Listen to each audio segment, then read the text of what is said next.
Right now, all of us in Canada are under emergency measures. There was an occupation of our nation's capital. There were hate symbols being flown in Ottawa. There were blockades of the Ambassador Bridge and borders. There were weapons seized. What the hell is going on? There are journalists who are being shoved and spit at in Canada.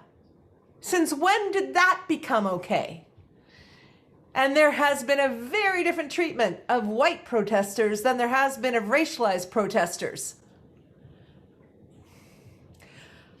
I don't know the answers, but I am going to talk to two very smart people who are going to get us started on this critical discussion. Dr. Ameil Joseph from McMaster University and with Rabbi David Mivasair. Dr. Ameil, welcome back to the program. What have been your observations? What are your concerns as you've looked at the emergency measures and what happened with the Ottawa occupation and the other things going on at the bridges and whatnot? What are you thinking about these days? Yeah, I think it's grappling with a lot of shock and disbelief that shouldn't be that, and still is. There's a feeling after the summer of 2020 that people had maybe shifted in their response or analysis of how we appreciate systemic racism, how we appreciate complicities of institutions and organizations, including law enforcement, not only at local levels, but at federal levels as well. And we continue to see the kind of disproportionate ways that police brutality, police violence is racialized. We see it locally in Hamilton, and you see it federally in relation to Indigenous folks protesting pipelines and land disputes and these kinds of things. And then, I thought that when we saw things like Confederate flags and Nazi flags and statements that some of these nefarious groups were connected to white supremacists and planning to overthrow the government, that would have been the line, that a line would have been drawn that people rallied behind to say, this far, but not much farther here.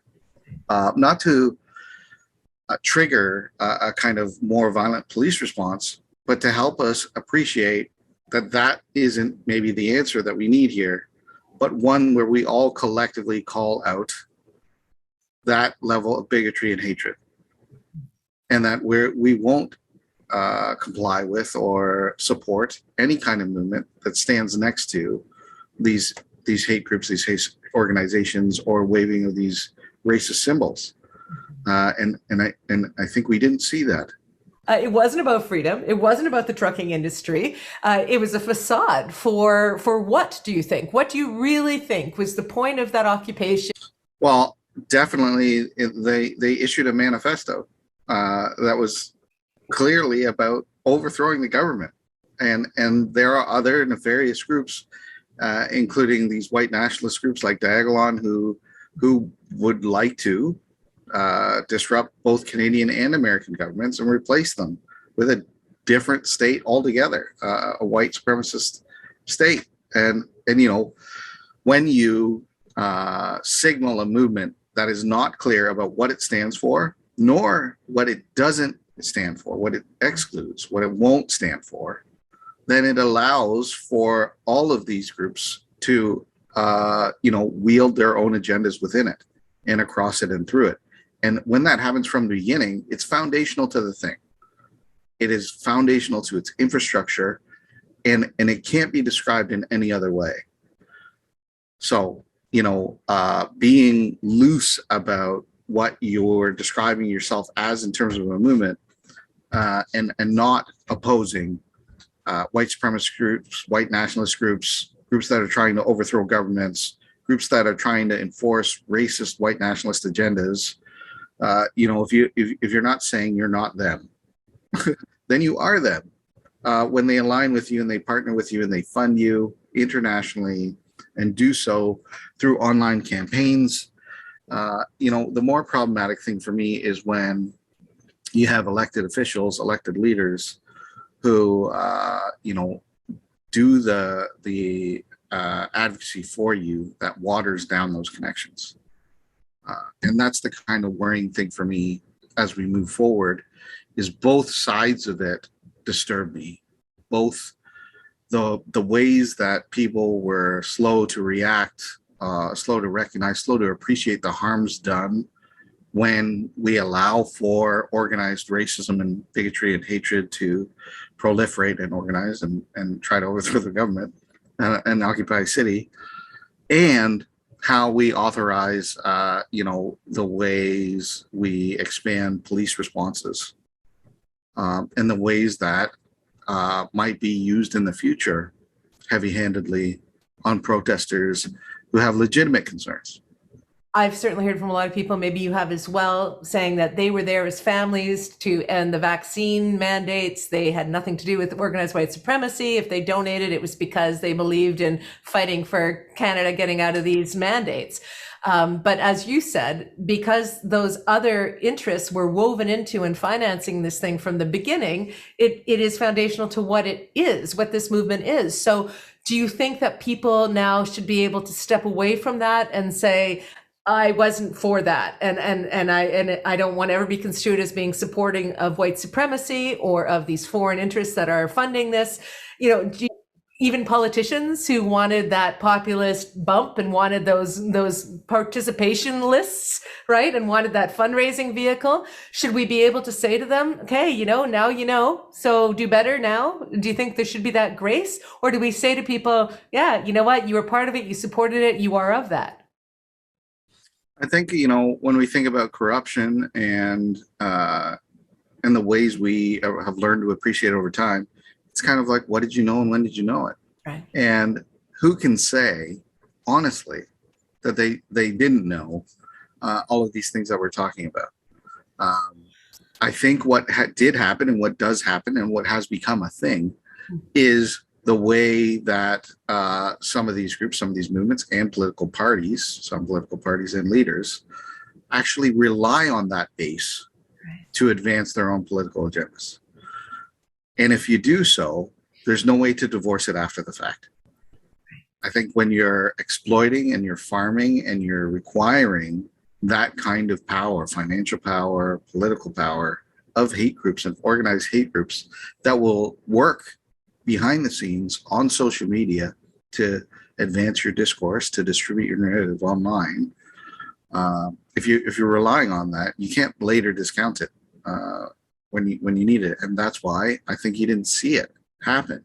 You're still not seeing it happen, where people are kind of separating themselves from these groups and these positions. I sort of bifurcated between the people who were duped maybe by the movement or who had good intentions and thought it was about something else. They thought it was about Canada and unity, and the people who organized, supported, and exploited the movement. I would say if there are some people that were duped, I think there isn't really a problem for them. Yeah. Nor are they at stake here. Yeah, gotcha. They had a voice before and they do now. And they have ways to bring their protest forward in legitimate ways that don't have to be affiliated with organized hate groups or campaigns to overthrow governments. So now they know, now they speak to it. So let me, I don't know about you, but I have noticed on social media, it started with the anti-vaxx campaign, seemed to have a very coordinated response when I would post about vaccination. The amount of trolls and attacks that I get, ad hominem attacks that I receive, and I'm sure many people who post about it, is unbelievable. And it's obviously choreographed and obviously funded. Have you ever seen anything like it, Ameil, in Canada? When you sort through what's there and who's there, you're actually talking about really, extremist groups and then a few who have a debate that could be responded to via public campaigns, by resourcing and funding the ways we talk about public health and the educational needs out there, as well as what this all signals to us as well is the need for more public intervention on how misinformation is fed and distributed on these platforms. They're okay right now with intervening on these groups and freezing bank accounts and arresting folks. But what about over the long term? What are you going to do about these groups that are going to think about how they distribute misinformation online, how they rally hate groups, how they organize and raise money and grift off these hateful ideas, and the harms that ensue and are done? You know, what are we doing as a government, as a society, to protect against that in the future? What happens now if people go out to protest against, let's say, the hard right or against some of these things? And then there's this thought that, well, the Emergency Measures Act froze bank accounts of the trucker protesters. So is everyone going to be subjected to the same kind of response? How do you see going forward the idea of being able to protest inequity in policing or protest encampments or any of these other issues? Yeah, I think some of the calls, even in the debates around the Emergencies Act, were to, have the government make clear what was the emergency, to outline very clearly why this is necessary right now and why it's limited and isolated and cannot be misused or extrapolated to be misused in other jurisdictions or circumstances. Mm-hmm. And some of the clarity would be around outlining, this Diagolon hate group that was caught at the border at a blockade that had all these guns and all this ammunition. They're a danger to us. And these white nationalist groups that are organizing online and raising funds by spreading misinformation that are tied to very wealthy people internationally are also a danger to us. The torturing of people with 60 to 100 decibel tractor trailer horns over weeks are damaging to people, and closing businesses are as well. There's lots of things that we can say that were harmful and damaging. And if that isn't said up front, then my worry is that this narrative of anti-protest and the need for police intervention just escalates how police brutality lands disproportionately on Black and Indigenous and racialized folks. And that's something that I don't want to see. And I think this is the moment where that clarity could be provided. Do you have hope that that clarity is coming at this time? I do remain hopeful. And I saw a number of speeches, in the debates around the Emergencies Act where people were trying to share that nuance and the need for limitation on the use of this. And yeah, I definitely think there is an opportunity to introduce and reintroduce the nuance in the analysis to allow people to share complex perspectives that appreciate both the necessity of a kind of more drastic intervention when someone hasn't intervened earlier on, that is also due to the ways we undermine our attentions to systemic racism, and the ways that intervention itself may also continue to be complicit in systems that disproportionately negatively impact Black, Indigenous, and other racialized folks. Well, nuance sounds like nuance is the key, and nuance, as you know, in a misinformation campaign with social media running amok and people having a hard time paying attention, nuance is a tough thing, right? It's tough for people to get. But I so appreciate you spending the time here, Doctor, and giving us the nuance, and hopefully people can take the time and listen to your analysis and start to process the nuance in all of this, because who knows how long we have to get this right? Who knows how long we have to figure this out and protect our democracy. So I want to thank you again, Ameil, for being one of the voices that people trust on the issues that they care about. And please stay safe. Thank you. Thanks for having me. Doing the OShow. Well, thank you. I first met our next guest over the phone when he arrived in Hamilton and called me up to see if I would help in getting the word out to Democrats abroad that there was a US presidential election coming up. And since then, I have followed Rabbi David Mivasair's work, his social media posts, and with everything that's been going on in our country, and as we look at what's happening in the US, I wanted to speak to him today about what we're seeing and what it might mean just from his perspective and what he's learned. So welcome to the OShow, Rabbi. It's such a pleasure to have you. Thank you. Thank you. Now, I really appreciate your show. I've been, I watch every episode. I learn a lot from every single one of them, and it's been a wonderful way for me to meet other people in Hamilton as a relative newcomer. Well, that is awesome. I love to hear that. And it's a good way for me to meet people virtually as well. Like many people in Hamilton who experience the summer of hate, who know that yellow vesters regularly stand at our front porch at City Hall. We saw the bus roll up. We were familiar with that tactic several years ago here in this city, and that got national attention. And so I think for a lot of us watching what was happening across the country, but particularly in the Ottawa occupation, it brought back memories, it raised concerns. What happens if they were to come here? Would there be the will to stop it? What you just talked about is a really great concern. And for me, particularly the question of the willingness of the civil authorities here and the police to truly engage with what's going on. And when you talk about the yellow bus in the summer of hate in Hamilton, the police did very little. They basically just let it go on. And we saw the very same thing in Ottawa, the same thing at the border crossings in Alberta. And raises questions for me about who is in control, who's running the show, and how much they're actually even going to uphold the rule of law.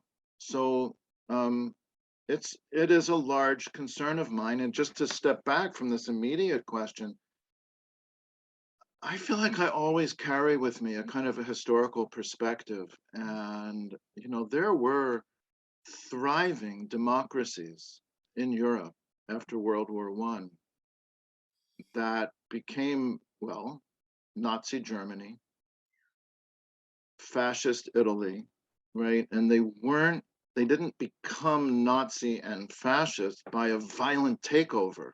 It was an incremental, little by little encroachment, and then other people just kind of not resisting or not standing up to it enough until eventually it tipped the balance and became too late. Has just announced that the invasion of Ukraine has begun by Russia. And we don't want to fear that we're going to see a repeat of 100 years ago, pandemic war in Europe, the rise of fascism, to your point, in Nazism. But Rabbi, I'm sure you saw, as I did, swastikas on full display in Ottawa, as though that is no longer a burning sign of hatred. Am I overreacting? I don't think so at all. I think we need to react more. And just myself, I'm not very concerned about like symbols that are meant to provoke a reaction. That's what they're trying to do. But the underlying thinking behind that and what people's intentions are, I think we really need to deal with it. And I think we as citizens need to be sure that our elected representatives and the people that are hired into positions to serve and protect, our police chief and the rest of the police force, that they're really doing their job. So it's maybe a little bit of a tangent. I'm hesitant about forbidding or controlling what is deemed to be symbols of hate, because who gets to determine what those are? But I'm just making a point about the danger of allowing certain people in this country to say that a symbol is hateful and therefore must be criminalized. The flag isn't the issue. It's more what is really going on. It's way bigger than that. So for me, the bigger concern is that people can roll in to Ottawa, disrupt the whole city, and the very first day the police did nothing. And they did nothing the second day, the third day, the fourth day, the fifth day. Somewhat similar to what you just said about the yellow bus in front of Hamilton City Hall. They drive right up on the sidewalk The gentleman inside of it was a white man. He got chatted with and eventually just moved his bus around the back.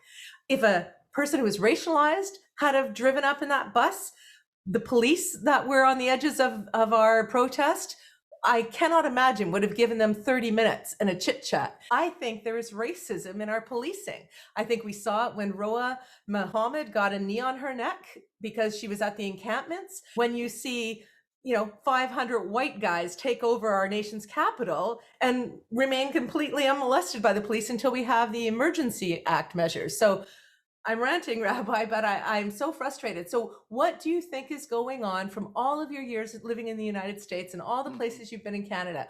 What do you think is happening behind the thinking that you can walk around with a swastika or a Confederate flag, or you can take over a city and the cops should be your buddies and not do anything about it? Part of it clearly is racial, like you're saying, but I think another part that we also need to talk about is the politics behind it. And then behind the politics, I think there's economics. You look at the economics behind it, who is really challenging the system? If they were challenging, I'll say like the oil companies in Canada, or the few corporations that really control our food supply, they're owned by billionaires, paying their workers as little as they possibly can, getting caught in price fixing for bread. If that's what they were protesting, how long would they have been able to occupy Ottawa? I think that's a big factor, as well as the political orientation of many of the people in the police force that may well identify with the people doing the disruption. From your vantage point, having lived all over the US, is there a large faction of US media, alt-right, or money interests really pushing behind this? And if there is, Rabbi, what are the chances that little old Canada can stop it or do what we need to do? Well, clearly is. There's no question about that, right? We have the receipts, literally, right? Literally have the receipts. And when you say, what are the chances that Canada can defend itself? It's up to us. We are the citizens. We elected this government. The government is beholden to us. I think the Liberals and the NDP, probably the Bloc and the two Greens, don't want it to go that way. We see who does. Clearly, the Conservatives are in there. And so it is up to us. And we have to mobilize, I actually think a lot of Canadians are kind of in shock, and it's going to take us a while to react and to process and figure out, like what you just asked me. I think a lot of us are asking ourselves, wow, what do we need to do about this? And I just would say, go back like 5 years ago when Trump was elected, which was such a shock. A lot of people in Canada perhaps were kind of smug, like, oh, this happened in the US, of course, ha ha ha. But no, it would never happen here, but actually we do see that the border is very permeable. It's not even really much of a border. And through media influence and actually money, there's so, we need to really be vigilant. And we could talk about that more. I imagine literally millions of Canadians are talking with each other about this. The way you and I are right now. We need to figure out what to do. It is a serious danger. And that's why I wanted to have you on specifically, because you've got the US experience. And I'm a great believer in democracy. Yeah. But can we? If we mobilize, we need to mobilize. We can't just wait for someone else to do it or hope that someone's going to save us, or Trudeau and his friends will do the right things and we can all just go about our lives and everything will work out just fine. So democracy works when people participate in it. If we don't speak up, if we don't try to mobilize, if we don't try to go through these difficult questions, then we're not going to get anywhere. We're going to, wake up one day and say, to your point about 1930s in Europe, what happened? How did we get here? So I don't want us to get in that position where we don't see what's coming. I don't want to be a frog boiling in a pot. So let me ask you just one last question around the mobilization, Rabbi, and I'll have to have you back because we've talked about so much. When you say we have to mobilize, what does that look like? Because I think a lot of people who naturally mobilize and protest are very concerned about the emergency measures and the fact that maybe the protests to mobilize against this are going to be, shut down because there's precedent now and bank accounts will be frozen. So where are you with all of that? And what can we do to mobilize? What do you think? I also share concern about the emergency measures. I think there's a lot of risk in that. I think the existing law was certainly sufficient, for the police to do what they needed to have done when this began, So you said, what can we do? I can just say quickly a few things. One is the electoral process, right? Right now, there aren't federal elections happening. We do have municipal and provincial elections coming up here, which I'm sure every person seeing this program knows that. So we need to be very engaged with that. And it starts from very fine grained level of each ward in the city is electing someone to city council, and city council can, I believe, determine whether or not the police do just say behave properly and take care of us. That starts with council, and it starts with the ward level of voting. Mm-hmm. Look what our provincial government's been doing, which in this case is like absolutely nothing, just getting out of the way, So we can do better when that election comes around. So many different levels of what we can do. One, I'm saying I still believe in electoral politics. And so we need to be engaged and active. And I think actually very strategic and very kind of fine-grained with our engagement. There are certain ridings that we don't have to worry about. There are other ridings that probably we're not going to be able to do anything about. So let's get involved in those ridings that can tip this way or tip that way and try to get them to tip the right way. And then I just want to go to something completely different. You just used the word protest. I've been feeling for years that so much protest serves the purpose of bringing things to people's attention, but it's very impotent for actually making decisions and change. Mm-hmm. It's good to raise issues, but I think so often what we call direct action makes change. And we saw that a week or two ago again in Vancouver, where there was a convoy of truckers coming into Vancouver. Police are like, ooh, ooh, ooh, ooh, ooh, ooh, ooh, ooh, ooh. And people in my old neighborhood went out in the street and stood there. And the truckers stopped. And they just stood there until the truckers started backing up and turning around, and they left. Mm-hmm. So how can we make change? There's times I think that unfortunately demand direct physical intervention. And if there's enough of us together, and if we keep ourselves safe and do it in a smart way, that actually can bring about more change sometime than the legislative process and the electoral process. And there's a great paradox in that, because that is what these people just did in Ottawa, right? They just physically intervened, right? Maybe they got tired of voting, and maybe they know they're only like 5%, so they're not going to get too far with electoral politics. So they just directly physically intervened. So there is a paradox, needs to be examined and worked out. But when you say, how can we make change? I think there's times to just physically get in there. I hope it doesn't get to that, Rabbi. I hope that we don't have to put ourselves in front of the trucks, or like we saw some cyclists doing in Vancouver and some people in Ottawa. That's what finally got the momentum from the Ottawa police and the politicians, was that the citizens said, enough, right? Enough. We are going to take back our town. So I take your point. So much to think about, Rabbi.